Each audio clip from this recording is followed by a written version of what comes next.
할렐루야. 특별 새벽 집회를 2008년 9월 첫 주부터 시작했습니다. 그러니까 만 10년이 딱 넘은 지금까지인데요. 만 10년 동안 단 한 번 지각을 한 일이 없는 것 같은데 오늘 지각할 뻔했어요. 제가 단 한 번도 그런 일이 없었어요.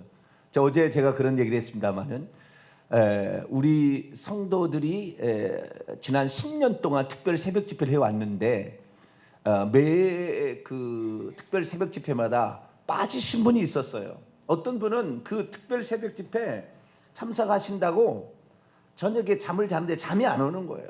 그러다 이리 뒤척 3시까지 잠을 자지 않다가 나오려고 하는 순간에 졸아가지고 못 나와가지고 이런 사람이 꼭 한두 사람씩 있었는데 이번 특별 새벽 집회는 100% 출석했습니다. 하나님께 영광의 박수 한번 돌립시다.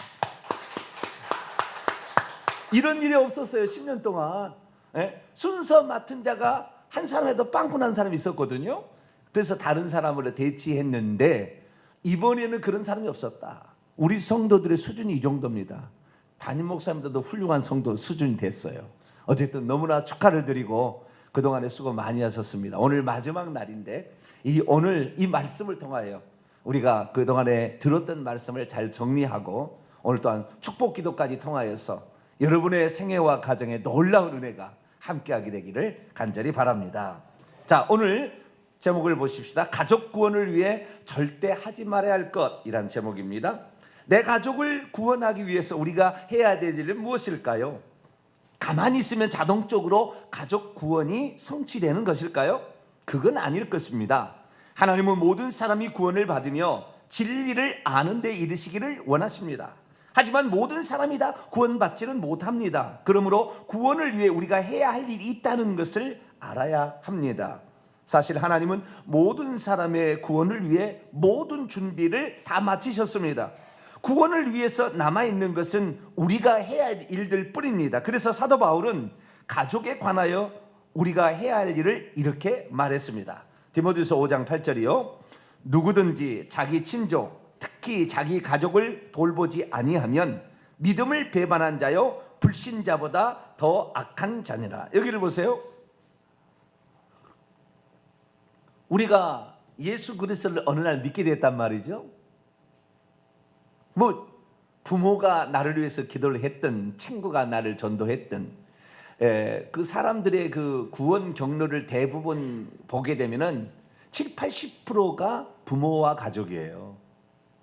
친구 전도 5% 정도? 부모와 가족이 대부분 전도합니다. 그러니까 대부분 사람들이 다 가족의 전도로 말미암아 교회를 나오게 돼요. 그러니까 이 가족의 중요성은 대단한 것입니다. 우리가 가족이라는 이름으로 어떤 불교에서 말하면 연이 닿았다고 얘기하는데 하나님께서 말하면은 그런 하나님의 작정하심에 의해서 우리가 태어났는데 이 모든 것들이 구원을 위하여서 한 집안의 선교사로서 한 사람을 파송한 거예요. 그러니까 그 가정에 예수 그리스도를 믿게 된 사람의 첫째는 그 가정의 선교사다 이렇게 생각하시면 돼요. 그 가정을 구원하시려고 먼저 한 사람을 택하여 하나님께서 그 사람으로 예수를 믿게 한 거지요. 그런데 많은 사람들이 그 예수 그리스도를 믿게 된 자기 자신이 나만 예수 믿고 천국 간다라고 생각한 사람은 거의 없어요. 내가 봤을 때는 다 부담이 있습니다. 내 가정을 전도해야지. 그런데 결국에 그 사명을 이루다 간 사람이 있고 못 이루다 간 사람이 있다는 거죠. 근데 오늘 우리가 나눌 말씀은 못 이루게 되었을 경우에 가슴 아픈 사연을 오늘 배우게 될 거예요. 만약에 그것을 못 이루었을 때 얼마나 가슴 아픈 일이 있는가. 그래서 우리가 어떤 지금까지의 제가 6일 동안 말씀하고 주일과 그 다음에 주일에서 총 5일이죠. 5일에다가 그 다음에 6일 더해서 7일 동안 말씀을 드린 것은 이렇게 해야 된다. 가족권은 이렇게 해야 된다. 이렇게 해야 된다. 하라라는 명령어, 긍정 명령어로 말했다면 오늘은 하지 말아야 한다 한 가지를 얘기하는 거예요. 7가지 하라라는 거에다가 그 다음에 한 가지 하지 말라는 건데 오늘은 하지 말라는 거. 왜? 이것이 얼마나 우리가 가슴 아픈 일인가, 이것을 느끼게 되는 거예요. 그래서 우리가 해야 될 책임과 의무를 가지고서도 가족 전도를 향하여 선교사적인 일을 감당해야 되겠지만, 또 한쪽에 하지 말라는 그 사인을 들었을 때 우리가 갖게 되는 그 고통이랄까요, 안타까움이랄까요, 그것이 있다는 거죠. 그래서 오늘은 그 부분에 관하여 말씀을 살펴보게 될 텐데, 내가 먼저 예수 그리스도를 믿게 되었으니 나로 말미암아 나의 가족을 구원하라는 하나님의 위대한 사명을 받은 자로서 그것을 끝까지 책임을 잘 감당하는 저와 여러분이 되시기를 바랍니다. 그렇습니다. 사도 바울은 이 말씀 외에도 자신이 구원을 받았다면 가장 먼저 자신의 가족을 구원하는 일에 최선을 다할 것을 명령하고 있습니다. 사도행전 16장 31절 주 예수를 믿으라, 그리하면 너와 내 집이 구원을 받으리라 말씀하셨죠. 그래서 우리는 그동안 가족 구원을 위해 무엇이 필요한 일을 7번에 걸쳐서 살펴보았습니다. 첫째로, 노아를 통해서는 부모의 모범적인 삶의 실천이 구원의 요소다라는 것을 살펴보았고요. 둘째로는 야곱처럼 처자식을 위해서 드리는 사생결단의 기도가 필요하다. 셋째로는 여리고성의 기생 라합의 경우처럼 구원에 관한 정확한 정보를 알게 되었으면 자신의 목숨을 담보해서라도 가족 구원을 위해서 뛰어들여야 한다는 것을 말했습니다. 그리고 넷째로, 엘리 제사장을 통해서는 아무리 눈에 넣어도 아프지 않는 귀한 자식이랄지라도 자식이 하나님을 능멸하고 하나님의 말씀을 버젓이 어길 때는 반드시 그를 책망해서 바로 잡아야 한다는 것도 배웠습니다. 그리고 다섯째로, 다윗처럼 부모가 가장 바라는 것은 자식이 하나님을 잘 섬겨 구원 얻는 것임을 유언으로 남게 한다는 것과, 여섯째로, 호세아 선지자의 경우처럼 아무리 배우자가 가정을 등지고 육체의 정욕을 따라 떠나버린다 할지라도 그를 끝까지 품어줄 수 있는 끝없는 사랑이 요청된다는 것도 들었습니다. 그리고 일곱째로, 자식의 문제가 곧 나의 문제임을 인식하여 자식의 문제를 해결받기 위해서라면 주께서 내리는 어떠한 냉혹한 처분이랄지라도 그것에 흔들지 말고 자녀의 문제를 해결해 줄 수 있는 일은 오직 하나님 한 분뿐이라는 것을 믿음으로 붙들어야 한다라는 것을 가난 여인을 통해서 살펴보았죠. 하지만 이러한 7가지 구원 요소 외에도 가족 구원을 위한 또 하나의 중요한 요소가 있으니 그것은 곧 우상 숭배를 하지 말아야 한다라는 것입니다. 왜냐하면 우상 숭배의 죄는 내 육체와 내 영혼만을 파괴하는 것이 아니라 내 자녀와 손자에게까지 치명적인 악영향을 미치기 때문입니다. 그래서 오늘은 우상 숭배의 위험성이 무엇인지를 한번 살펴보고, 우상 숭배의 죄가 있다면 회개하고 우상 숭배 행위를 멀리할 수 있는 성도가 되기를 바랍니다. 여기를 보세요. 내가 뭔 일을 하게 되면 후손에게 좋은 영향을 끼치게 되는데, 내가 이렇게 할수록 후손을 괴롭히고 후손으로 하여금 영원토록 고통받는 곳에 갈 수 있도록 그쪽으로 몰아넣는 일을 하는 행위가 있다는 거예요. 저는 그 어떤 사람보다도 굳은 일을 좋아하는 사람이에요. 굳은 일을. 시체도 만지고 시체 속에 귀에다가 손도 넣어보고, 굳은 일을 제가 그렇게 좋아했어요. 왜? 남들이 잘 안 하는 일이니까.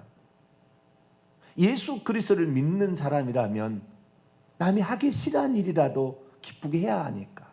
그것이 나의 본연의 일이니까.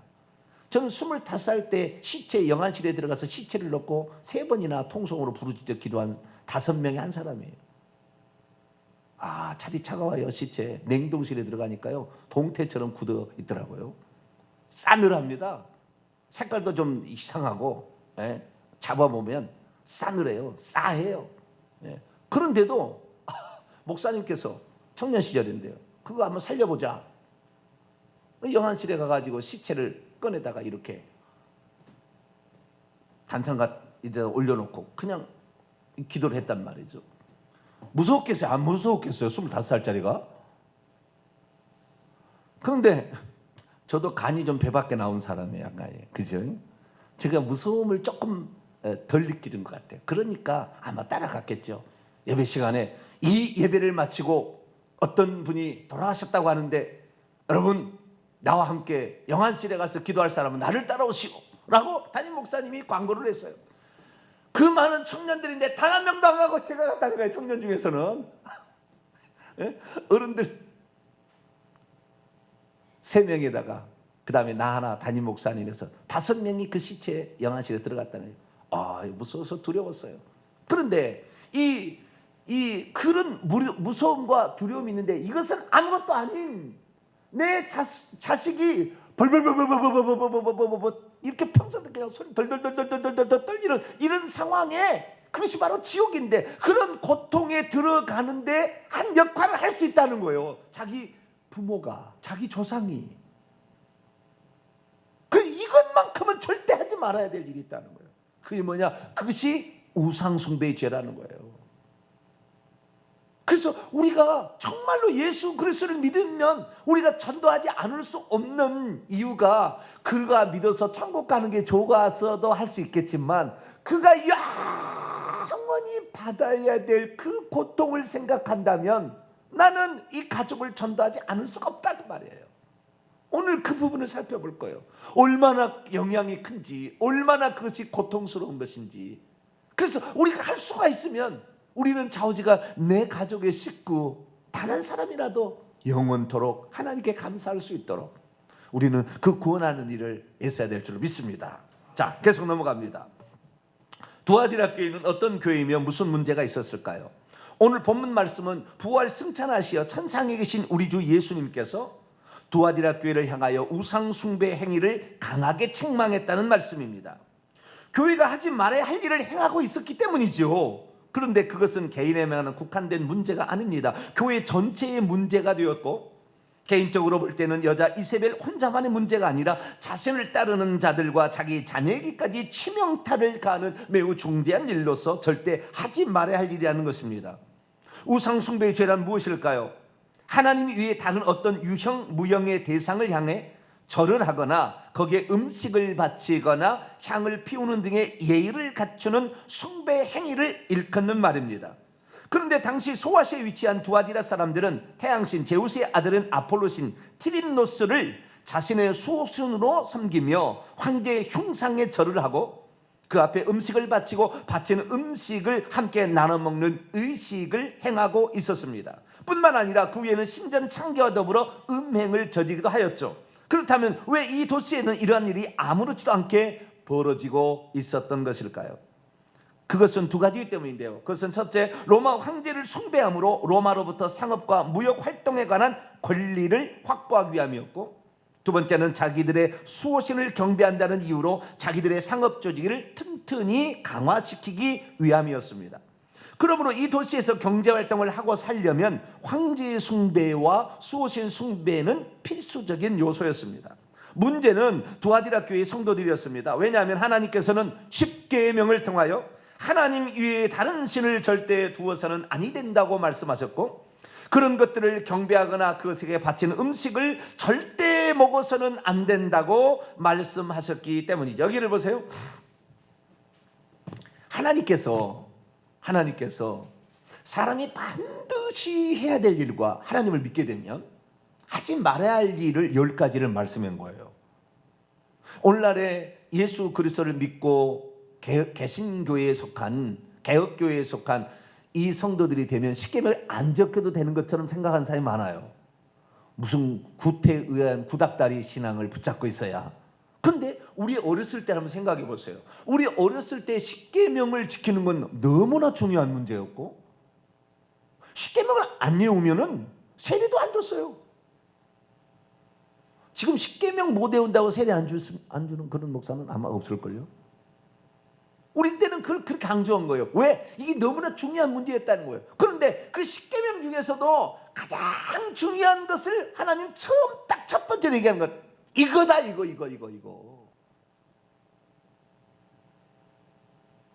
우리는 그것을 심각하게 생각했어야 됐어요.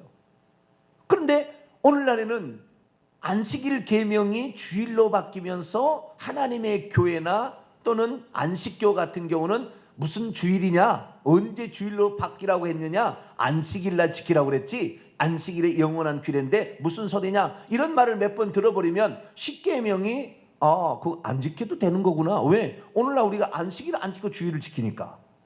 이런 식으로 잘못 생각이 돼버린 거예요. 그러니까 이 성경에 대한 가르침을 어떻게 들었느냐에 따라서 달라지게 되는데, 물론 너무나 율법적으로 딱 매여 있어서 이런 것도 그렇게 좋은 건 아니에요. 왜냐하면 율법이 두려워서 신앙생활을 하는 거니까. 그러나 그것도 필요하다는 거예요. 지금까지 7가지 우리가 들었던 것은 좋은 거예요. 이렇게 하면 좋다는 것 때문에 들었지만, 오늘은 하지 말아야 될 어떤 율법적인 거 한 가지를 오늘 지금 얘기하는 거예요. 그러나 이것도 매우 중요하다는 거예요. 왜? 이것이 천국과 지옥을 가르는 원래 근본적인 기준이었으니까. 그것은 뭐냐? 나 외에 다른 신을 내게 두지 말라. 그 다음에 너를 위하여 우상을 만들지 말고 그것들에게 절하지 말며 섬기지 말라. 나 너의 하나님은 질투하는 하나님인즉 나를 미워하는 자의 죄를 갚되 3, 4대까지 이르게 할 것이다. 그래서 그 우상을 숭배하고 우상에 절하거나 우상을 만들어 섬기는 그 행위가 결국에 하나님의 진노를 가져오게 되는 가장 중요한 이유다라는 걸 말해주고 있다는 거죠. 그래서 우리가 하지 말아야 될 가장 중요한데, 근데 우리가 뭐 알고 행하겠어요? 모르고 행하겠죠. 모르고. 그래서 하나님께서는 우리에게 성경 말씀을 통하여 누가 참신인가를 우리에게 설명해 주고 있는 거죠. 그래서 우리는 성경 말씀을 들을 때마다 아하, 우리가 믿었던 신이 진짜 신이 아니었구나. 꼭 여리고성의 기생 라합이 자기의 조상의 가나안 사람들이 믿어왔던 그 신을 믿고 있었는데, 어느 날 들어보니까 여호와 하나님이라는 신이 있는데 그 신이 누구냐? 여관집을 운영하면서 그 정보를 다 수집해 보니까 천지 만물을 창조하신 창조주 하나님은 그 여호와라는 그 하나님이셨구나. 그분 하나님의 표현 대제국 애굽의 신들도 무너지는구나. 그래서 이 하나님을 붙드는 것이 살 길이다라는 것을 알게 된 거죠. 그래서 오늘날 우리나라 사람, 저도 우리나라 동학 종교 좋잖아요. 동학 국가를 사랑하는 동학 종교, 대종교, 뭐 여러 가지 원불교 이런 종교들이 있잖아요. 어쩌면 우리나라에 수천 년 동안 우리나라를 지배했던 불교도 있었고 유교도 있었고. 그런데 어떤 사람이 그러는 거예요. 너는 왜 서양 종교를 믿니?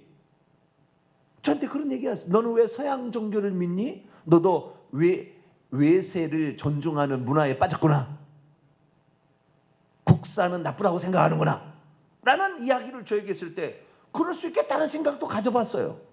우리가 외세의 종교를 왜 믿어야 되느냐? 왜 서양 종교를 믿어야 되느냐? 그런데 나중에 성경을 알고 보니까 이 외세 종교가 아니라 하나님께서 이 천지 만물을 창조하시고 그 사실을 모든 사람에게 알려줬지만 거부하고 떠나고 이스라엘 사람들인 히브리인들이 그 사실을 보존해서 예수님 탄생 때까지 가져왔고, 그 다음에 그것을 교회가 바톤을 이어받아서 우리에게 넘겨줬다는 걸 알게 됐죠. 아, 그렇구나. 우리가 잘못 알고 있었구나. 그래서 하나님께서 우리를 찾아오셔서 이제는 참신을 섬길 수 있도록 우리에게 기회를 주셨구나. 그러니 우리가 이 하나님만을 붙들어야지라는 생각을 갖게 된 거죠. 그러면 이렇게 생각할 수 있어요. 무슨 생각하냐면, 나 외에 다른 신을 내게 두지 말라 그러니까, 야, 이 하나님은 독선적인 하나님이네. 왜? 자기만을 숭배하라고 남은 신은 다 무시하라고 그러니까. 그리고 기독교에 대해서 예수만 믿을 구원이 있다고 하니까 다른 사람도 그러는 거예요. 왜 니네 종교는 그러냐? 다른 종교는 그런 종교가 없어. 다른 신도 있고 너도 신도 있고 그것도 믿어서 천국 갈 수 있고, 어떤 이 여의도의 어떤 목사님은 말이죠, 동국대 강연에 가서 불교는 불교 나름대로 구원이 있고 기독교는 기독교 나름대로 구원이 있으니까 다 알아서 하는 건데, 나는 기독교가 구원이라는 걸 믿으니까 나는 나의 길을 가고 당신은 당신의 길로 가니까 박수를 받았다는 거 아니에요? 목사가 그런 일 했다는 거 아니에요? 그분의 그런 신앙으로 천국 가겠습니까? 이것이 대한민국의, 아니 전 세계 최대의 기회를 일구었다는 그분의 이야기입니다. 뭘 모르는 거예요 지금.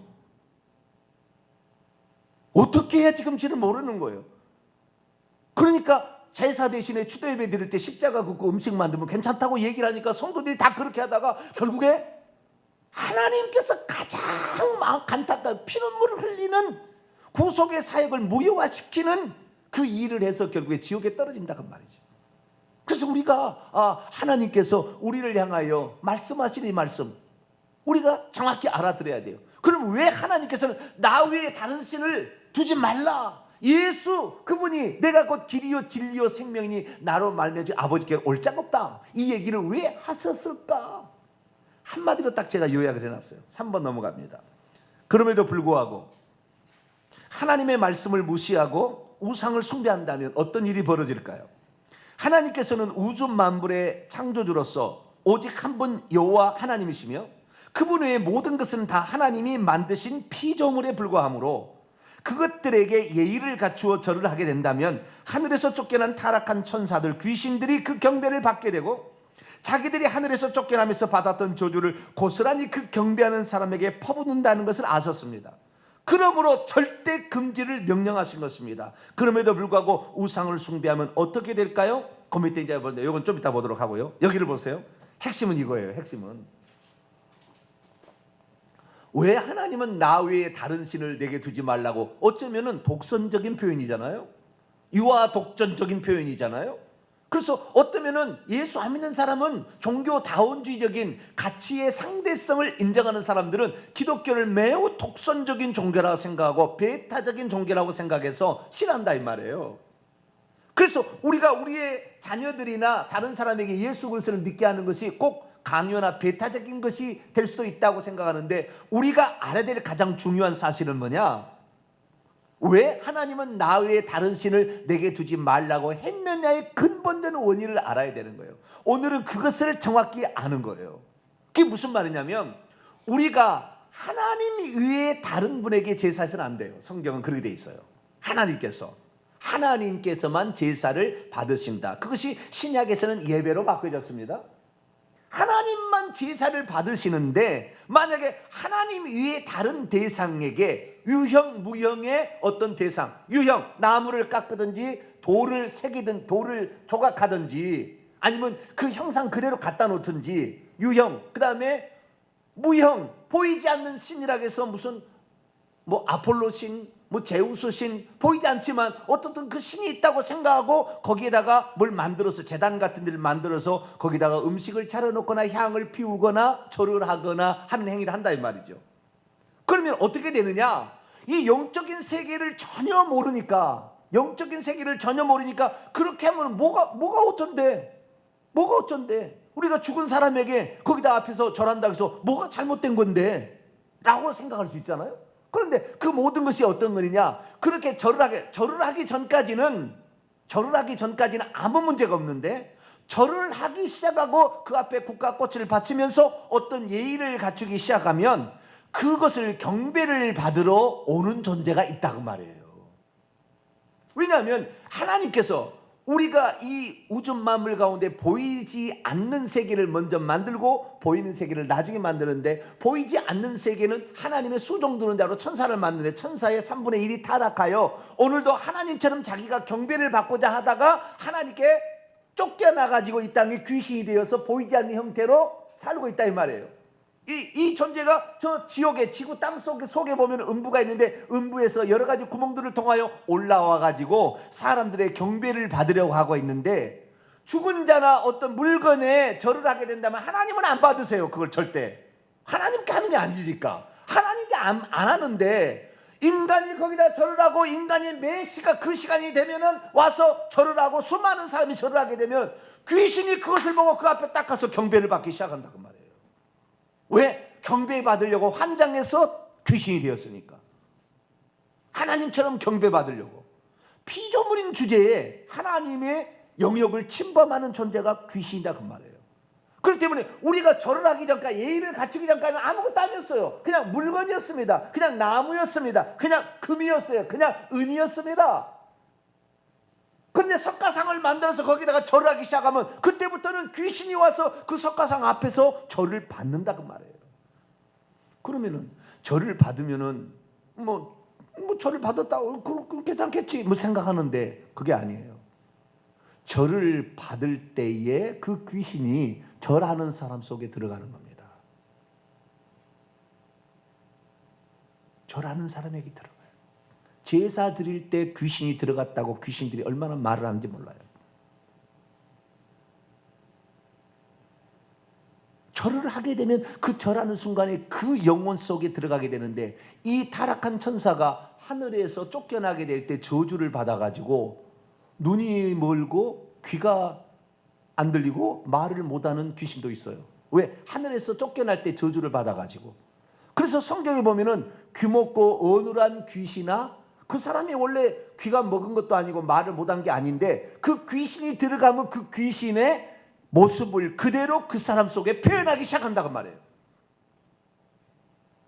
그 귀신이 엄마에게 들어가 있으면 이 엄마가 임신했을 때 자기의 자녀를 꽉, 임신하는 그 자식을 꽉 눌러버린단 말이에요. 그래서 지체 장애가 나오고 정신 장애가 나오기 시작하는 거예요.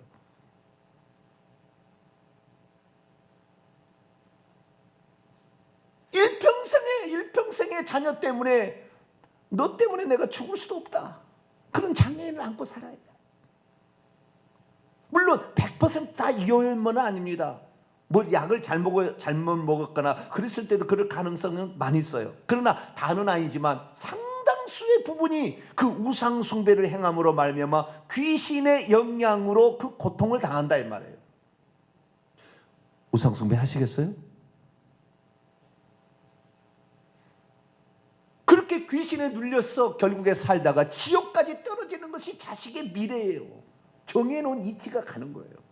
그래서 하나님께서는 나 외에 다른 신은, 나는 나를 경배하는 자의 모든 자에게 나는 복을 준다. 그러나 나 외의 모든 존재는 다 귀신이 절을 받기 때문에 저주받은 영이고 더러운 영이기 때문에 그 사람 속에 들어가면 더러운 음란의 행위가 나오고 더러운 행위가 나오고 또한 그로 말미암아 저주스러운 삶이 나타나서 그의 평생을 좌지우지해서 그가 죽을 때까지 떠나지 아니하고 죽는 순간 또 그 아들, 제사할 거니까 죽은 자에게 그 아들이 절하고 며느리가 절하니까 그 며느리 아들 속에 또 들어가는 거예요.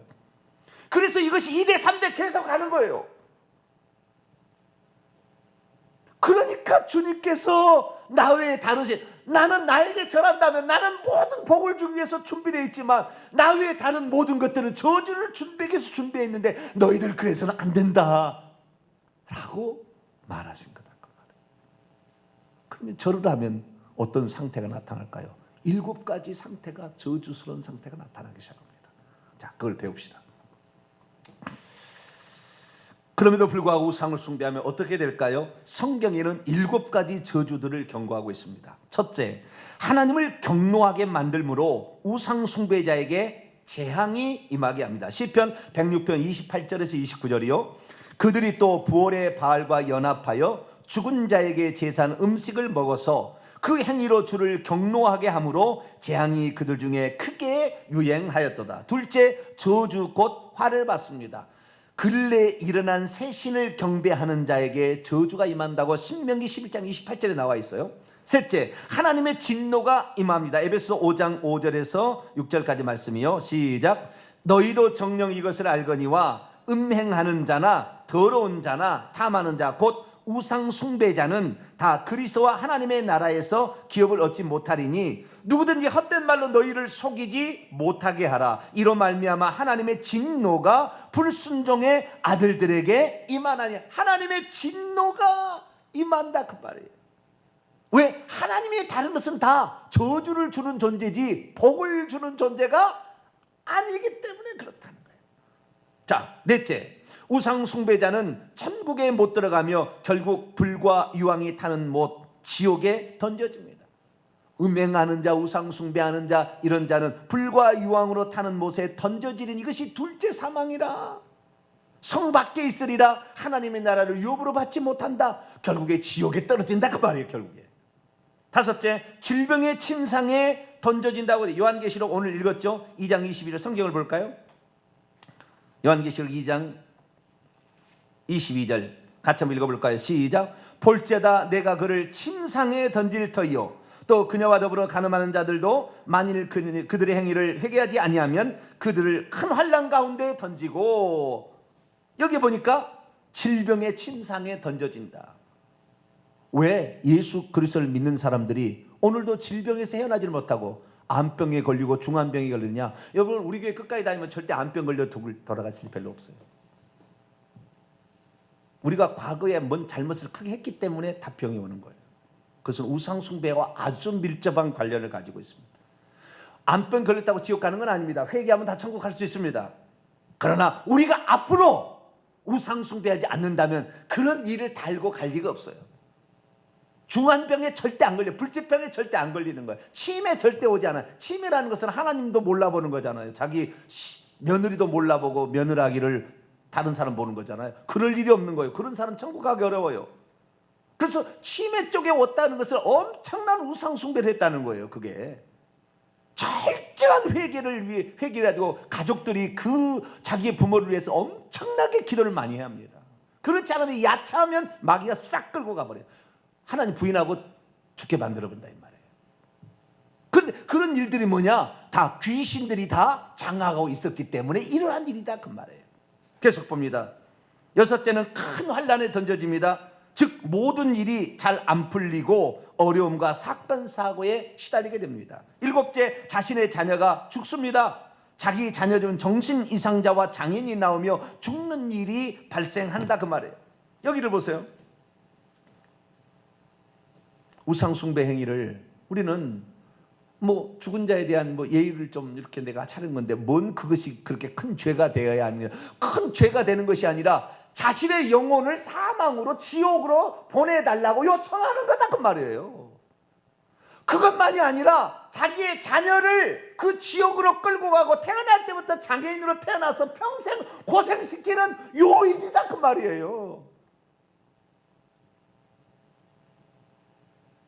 나는 예수 믿고 나는 이 죽은 자에게 그렇게 내가 장례비 열심히 드려주는 것이 그것이 내 가족의 저주를 가져온 일이라고는 꿈에도 생각을 못했어요. 굳은 일을 감당함으로 하나님께 복받을 일이고 그 장례배, 입간 예배, 발인 예배, 하관 예배까지 다 해봤어요. 저는 시체 들고 오다가 국물이 막 흘러내리는 것도 있었어요. 국물이 냄새 징합니다. 그래도 이건 해야 된다 이렇게 생각하고 했는데 이것이 결국에 뭡니까? 죽은 자, 예수님 그랬잖아요. 죽은 자는 그들의 죽은 자들로 장사하게 하고 매장하게 하고 너는 나를 따르라. 그 죽은 자는 아무리 잘해봤자 그것이 너에게 복 줄 리가 없다. 만약 거기다 예의를 갖춰버리면 시체는 매장해야 되니까 매장하는 것은 문제가 없겠죠. 그러나 거기다 어떤 예의를 갖춰버리기 시작하면 향을 피우는 대신에 국가꽃을 바치기 순간 귀신이 역사하기 시작한다고 말이에요. 그러니 예수 그리스도를 믿고도 사건 사고가 터지고 온갖 질병에 시달리게 되는 일이 벌어질 수밖에 없는 거예요. 그런데 이 우상숭배를 할 거냐? 하고 싶으면 해야죠. 뭐. 어쩔 수 없어요. 나는 그래도 하고 싶다. 나는 이걸 예의라고 생각한다. 그러면 하셔야죠. 뭐 하나님 말씀을 나는 무시하고 싶다. 그럼 자기가 하고 싶은 대로 하는 거예요. 내가 뭐 제가 여기 성경대로 저는 얘기할 뿐이지 이거에 대해서 나는 안 하고 싶다. 나는 그렇게 하고 싶다. 그런다. 그런 사람 자유의지까지 하나님도 제한하지 않잖아요. 알라 이 말이에요. 알라. 이것을 아는 사람들은 절대 우상숭배하지 하지 않는 것입니다. 자, 결론입니다. 5번. 우리가 우상 숭배하지 말라는 이유는 무엇입니까? 이상의 경우를 통해서 우리가 우상을 숭배하지 말아야 하는 이유는 너무나 자명합니다. 간략하게 정리해보면 우상 숭배 행위는 육체와 영혼을 둘 다 망가뜨리는 결정적인 사유가 된다는 거죠. 우상 숭배 행위는 첫째로 자신의 육체와 삶에 온갖 저주와 고통을 가져옵니다. 둘째로 자신의 영혼이 불타는 지옥에서 영원히 고통을 받게 합니다. 정말 가슴 아픈 일은 우상 숭배일이 자기 혼자만의 저주와 고통으로 끝날 성질이 아니라 자기의 자식과 손자와 증손자에 이르기까지 저주와 고통을 고스란히 물려주는 행위가 된다 그 말이에요. 출애굽기 20장 4절에서 5절이요. 너를 위하여 새긴 우상을 만들지 말고 또 위로 하늘에 있는 것이나 아래로 땅에 있는 것이라 땅 아래 물속에 있는 것에 어떤 형상도 만들지 말며 그것들에게 절하지 말며 그것들을 섬기지 말라. 나의 하나님 여호와는 질투하는 하나님이즉 나를 미워하는 자의 죄를 갚되 아버지로부터 아들에게까지 3, 4대까지 이르게 하거니와. 그렇습니다. 우리의 자녀들은 지금도 아무런 이유 없이 단지 부모가 우상 숭배자였다는 이유만으로 태어날 때부터 온갖 저주의 쇠사슬에 묶여 태어나고 있습니다. 그러므로 내 자식이 이 세상에 살아가면서 만약 죄를 회개하고 예수님을 받아들여 저주를 끊지 못한다면 우리의 자식들은 온갖 재앙들로부터 헤어나오지 못한 채 일생을 흑암 속에 살다 갈 것입니다. 사실 우리의 자녀들 중에는 지금도 밤마다 귀신들에게 가위 눌리고 있고 귀신들로부터 무엇인가를 강요당한 채 부모에게 말도 꺼내지 못하고 살아가는 이들도 있습니다. 그리고 부모의 우상 숭배 때문에 태어날 때부터 장애를 가지고 태어나 일평생 자신의 꿈도 펼쳐보지 못한 채 한탄하며 살고 있는 거죠. 우리가 아무리 못난 부모랄지라도 우리의 자녀에게 물려주지 말아야 할 것이 있는데 그것은 바로 우상 숭배로 인한 저주라는 거예요. 여기를 보세요. 내가 내 행위로 나만 고통을 받거나 나만 복을 받는다면 관계가 없어요. 그런데 내 행위로 말미암아 내 죄 없는 자식이 태어나서 그 자식에게 저주를 물려줘서 3, 4대까지 그 저주가 내려가게끔 하는 행위가 우상숭배 행위인데, 성경을 보니까 우상숭배가 죽은 자에게 제사하고 죽은 자에게 제사 음식을 먹는 것이다 이렇게 나와 있다. 어떻게 하시겠어요? 그래도 나는 추도예배, 나는 장례비를 드려야 되겠다. 나는 장례식 가서 절을 해야 돼. 나는 국가를 바쳐야 되겠다. 그 앞에서 고개를 숙여야 되겠다. 하시겠습니까? 우리에게 최소한 우리 자녀들은 그런 귀신의 세력에 눌려서 태어날 것이 아니라 그래도 지 스스로 선택할 수 있도록 중간 상태는 태어나게 해야 되지 않겠어요? 그런데 우리의 우상숭배로 말미암아 아예 처음부터 귀신에게 눌려서 태어나게 만들어야 되겠냐 이 말이죠. 이것이 성경의 가르침이었어요. 이것을 제가 몰랐어요. 2013년 되기 전까지. 그러면 우리는 6번입니다. 오늘날 우리는 그러면 어떤 우상숭배 얘기를 지금 하고 있을까요? 성경은 이미 죽은 자에게 머리 숙여 경배하고 거기에 음식을 차려놓거나 향을 피우거나 예의를 갖추는 행위가 바로 우상숭배요. 죽은 자에게 바친 제사 음식을 먹는 것도 실은 우상숭배라고 가르치고 있습니다. 그러니 오늘날 향을 피우는 대신에 죽은 자에게 국가꽃을 바치는 행위나 영정사진 앞에서 고개 숙여 기도하는 것, 죽은 자의 기일에 추도예배를 드리는 것 다 우상숭배 행위에 해당하는 것입니다. 그러므로 예루살렘 공회에서는 이방인들이 죽게 돌아올 때 반드시 지켜야 할 일들로서 우상의 제물을 먹지 말라고 했습니다. 그렇습니다. 내 자식과 후손을 살리는 데 있어서 가장 큰 장애물이 하나 있는데 그것은 바로 우상숭배인 것입니다. 이것을 멀리해야 합니다. 이것이 자식을 살리는 가장 중요한 길 중에 하나라는 거예요.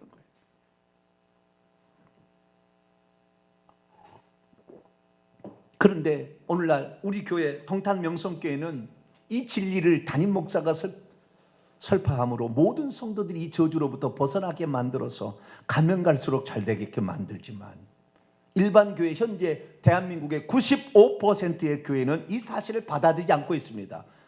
예식서에 나와 있다고 옛날부터 해왔다고 이것이 뭔 잘못이냐고 그렇게 지금 주장하고 있습니다. 지옥 가려면 자기 혼자 가세요. 자기 혼자. 왜 성도들을 그렇게 지옥 가게 만드는 거예요? 자기 혼자 가시라고. 자기 혼자. 성도들이 뭔 잘못이 있어요? 성도들은 목사가 하는 게 결정에 따라가는 거지. 성도들이 뭔 잘못이 있냐 말이에요. 그런데도 이 영적 비밀을 전혀 모르니까 죽은 자에 대한 예의다. 예의가 바로 그것이 하나님을 섬기는 거예요. 성경에 창세기부터 요한계시록 단 한 번도 죽은 자에게 제사했다는 말이 있냐고요. 예의를 표했다는 말이 있냐고요. 땅에 묻었다, 슬피 울었다 그런 말이 있어요. 한 번도 예배드렸다는 말이 없어요. 제사드렸다는 말이 없어요. 성경에는. 성경이 가르치는 말. 왜? 거기다 예의를 표하게 되면 죽은 자 때문에 슬퍼할 수 있겠지요. 그러나 거기다 예의를 표하기 시작하면 그때부터 귀신이, 저주받은 귀신이 들어와서 그의 영혼을 노랗게버리기 때문에.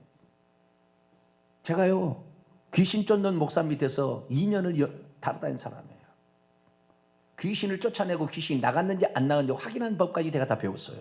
그런 게 가르쳐준 데가 없어요. 그래서 이 귀신이 어떻게 저주를 어떻게 행사하는, 어떻게 이 간질이죠. 그걸 하는 게 다 옆에서 봤어요. 그런데 그 귀신이 그 역사하는 그 사람들을 보게 되면 전부 다 가족이 그랬어요. 가족이 우상숭배인 거예요. 가족이 우상숭배해서 그 자식이 그런 고통을 받고 있는 거예요. 이거 아니다. 이거 아니다. 근데 저는 이 죽은 자에게 이것이 예식이라고 생각했지 이것을 우상숭배라고 생각하지 않은 거예요. 그러나 이 사실 자체가 죽은 자는 이미 시체 고깃덩어리 뭐 흙덩어리인데 이런 거에다가 우리가 하면은 그 죽은 자가 와서 도와줍니까? 도와준다면 천번 만번 해야겠지만 우리 하나님 위에 우리를 도와줄 자가 없는 거예요. 우리를 위해서 복줄 자가 없는 거예요. 모든 것은 다 져준 거예요. 그래서 귀신들은 전부 죽으면 그 자식에게 넘어가는 거예요. 자식에게. 다른 사람이 안 가요. 자식에게 귀신이 엄마에게 주는데 엄마가 죽었어요. 아들에게 절하니까 다시 아들로 가는 거예요. 며느리에게 절하니까 며느리에게 가는 거예요. 어떤 것은 그래서 이 귀신이 이 어렸을 때 이 뭐 확실히 잡고 있거나 그런 자는 나중에는 거기에 대해서 이 귀신이 그 영혼을 지배해서 나중에 무당도 만들어요. 귀신이. 두 손 들겠습니다. 우리가 하지 말아야 될 일이 있었어요. 근데 누가 그걸 가르쳐 줬습니까?